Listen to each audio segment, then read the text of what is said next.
Hello বন্ধুরা, তোমাদের আগের একটা ভিডিও দেখেছিলাম যে আমি কলকাতা যাচ্ছি। এটা আমার নেক্সট পার্ট। এখন আছি শ্যামনগরে। এই যে উঠে গেছি কল্যাণী রোডে। এখন আমার গন্তব্যস্থল হচ্ছে আমার বড় মাসির ছোট মেয়ের বাড়িতে ইছাপুর। তো যাচ্ছি আমার জিজুর গাড়িতে করেই ইছাপুরে। আমরা নেমে পড়েছি দিদির দোকানে। তো এই দেখো দোকানটা, আর বাইরে দেখো একটা কুকুর দাঁড়িয়ে আছে। আমার দিদি খুব কুকুর ভালোবাসে।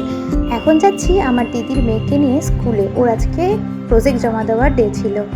তো রাস্তা দিয়ে যাচ্ছি, এত গাছ দেখলাম না, মনটা সত্যি খুব ভালো হয়ে গেল। আর স্কুলের চারপাশের যে পরিবেশ অসম্ভব সুন্দর, মানে আমি অসম্ভব এই কারণেই বলছি কারণ এত গাছ আমাদের শিলিগুড়িতে কিন্তু দেখা যায় না সচরাচর শহরের দিকটাতে। এই দেখো স্কুলের চারপাশের জায়গাটায়।